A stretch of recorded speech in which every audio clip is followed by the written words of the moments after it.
took on English titles. They discarded the Spanish names, even the African ones that some of them had, and took on English titles. Now, so in this book entitled Nature Knows No Color Line by J.A. Rogers, who was a black scholar, by the way, who did much travel throughout Europe, he discovered many unknown facts about the blacks that ruled Europe for 1,000 years.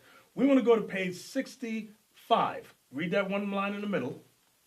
The Negro came first to the Indies from Spain, not from Africa. You hear what he wrote? The Negroes came first to the Indies from Spain, from Spain, from Spain. Why? Because they ruled Spain. We ruled Europe for almost 1,000 years. Some of you thought, Africa, we was only in Africa. You don't know no history. Just shh, be quiet, listen, and learn. Now, it's amazing. That's madness. This is amazing. That's some utter bewitching. So we just left Harvard University. So guess where we're going now? Now we're going to Oxford. Oxford. We're going to Oxford University. Let's see what Oxford has to say. The name of this book is entitled The Oxford. That name alone just kills him. The Oxford Illustrated History of Medieval Europe by George Holmes. Well, don't be wiped out by the white picture on the front. This is all a lie. But you have to go inside the book. Let's open up the secret treasures and let's see what they have hidden inside Augsburg, Germany. The Augsburg Cathedral. Let's take a look. And let's see will the real truth come out. These remarkable windows at Augsburg Cathedral date from about 1100 and depict the prophets Daniel, Hosea, and Jonah together with King David. They survive from a cycle of 22 figures portraying the heavenly Jerusalem and remind us that fine windows were not an invention of the French Gothic style. So you're going to learn a couple of things that's letting you know that the original Goths were black. Right, and we're not white, because right now, you know what they think? That white people invented right. These type of windows that they see on churches. It says, no, don't think that. So let's take a look. So name them, who are these people? This right here with the crown, that's King David. This one here on the here. This one right here is Jonah. The second one. This one here is Daniel. And who did they say the other one was? Hosea. Yep. All black people. On these stained glass windows. Stained glass windows in Augsburg Cathedral. That's in Germany. So now, it's interesting because remember J.A. Rogers in the book we just looked at earlier showed coats of arms of Negro families in Germany. That was one of those families. And look, there's more evidence. This is ridiculous. This is something. But what this goes to show you that your scholars have lied. Right. That's what this shows you. Here we come we go to Harvard and we see black images. We go to Oxford University and what we find, black images. Right. Now we're going into this book entitled The Icon. It's a very heavy book, quite expensive. It says the Byzantine tradition in Europe, Russia, and the Near East through 7 major epochs. I'm going to read something out of this book that's going to describe pretty much. What page are you? I'm going page 11. Okay. This is in the section entitled The Icons of Constantinople. And this section of the book was put together by Kurt Weitzman. And he writes concerning iconoclasm. This was what the elder was bringing up earlier concerning about iconoclasm, the destruction of imagery. Iconoclasm. Venetian looting in 1204 and the sack by the Turks in 1453 are the main reasons why only very few icons have survived in Constantinople proper. So it mentioned 1453. That's when the Renaissance began, and they began conquering us and kicking us out of Spain, Portugal, and various other lands. Exactly. It may seem daring, therefore, to write an entire chapter on the icons of the capital. Yet, the situation is not quite so hopeless as might appear at first glance. Icons existed not only as panel paintings, but also as frescoes and wall mosaics, some of which have emerged from layers of whitewash. From layers of whitewash. Some of which have emerged from layers of whitewash to give an undiluted impression of the highest achievement of Constantinopolitan art. When the so-called white man sicked wild dogs on us, okay? They sicked dogs on us, on our mothers, our sisters, our sons and daughters. And those dogs were vicious to us, okay? Tore us up. Not only that, even before that, think about slavery times. There are movies like the movie Django, which recently came out, where they showed you how the white man sicked dogs on us and they tore us up in slavery. So the Bible's a true book. The Bible is the only true book that identifies who we are in history. Now, let's go back to Genesis, chapter 49 and verse 8 again.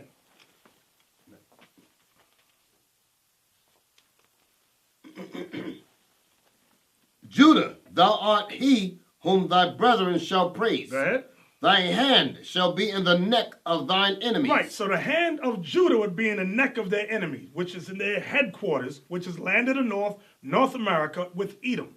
Choking out the lies, choking out all the injustices that this man has done to us. Okay? Read.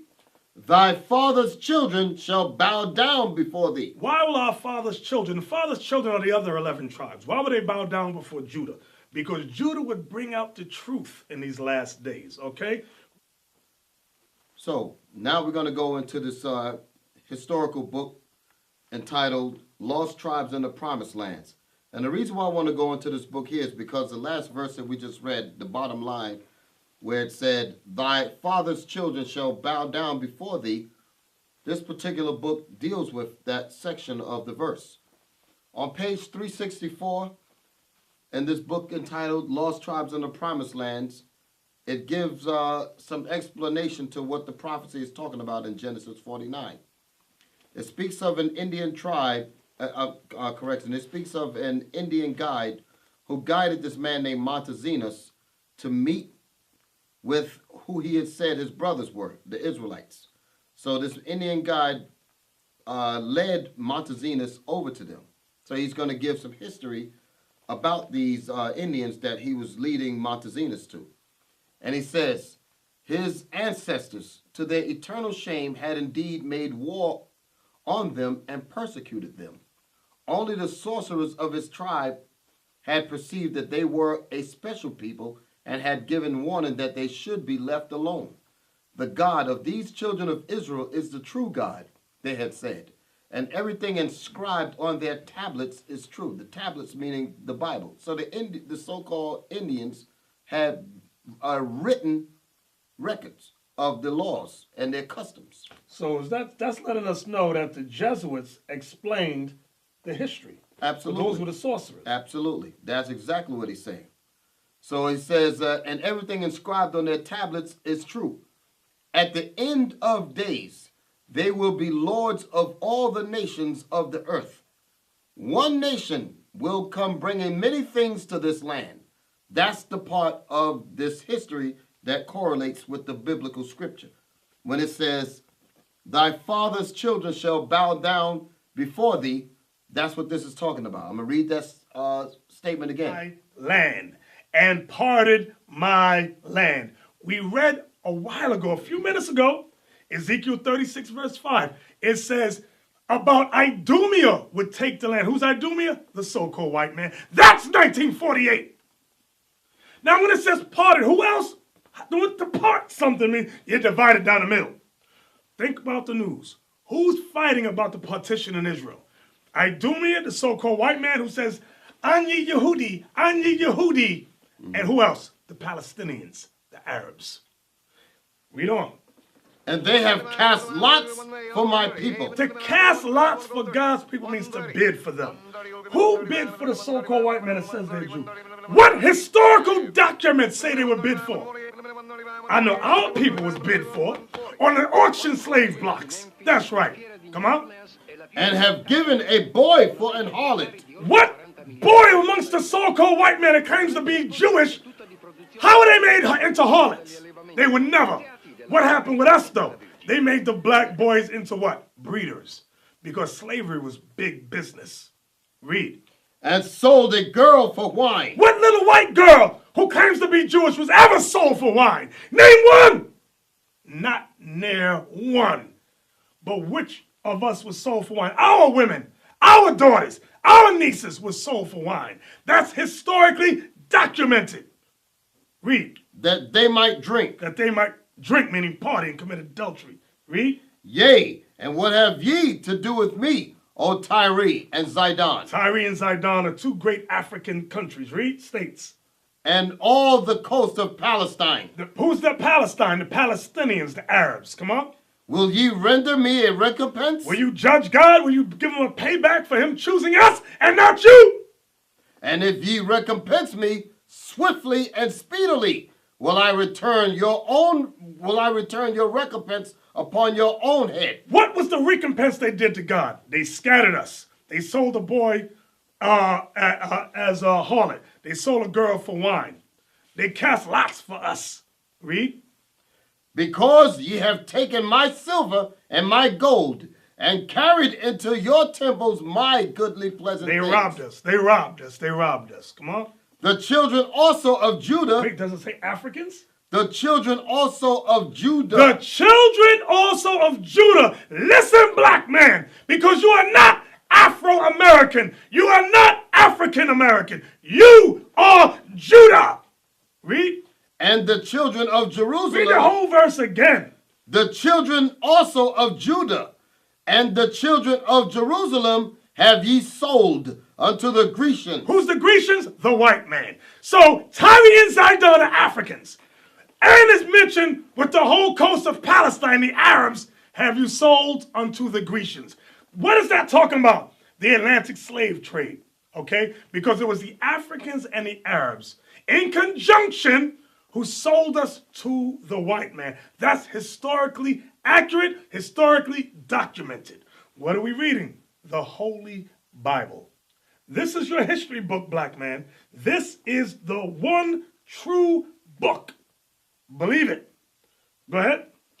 That ye might remove them far from their border. Right, they removed us far from our border. Now, I'm going to go into this book here, From Babylon to Timbuktu, written by Rudolph R. Windsor, okay? I want to go to page 133, right here where it says before. This is in a book entitled From Babylon to Timbuktu. We're going to read from page 133.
Shalom, Israel. I'm Elder Nathaniel, Israel United in Christ.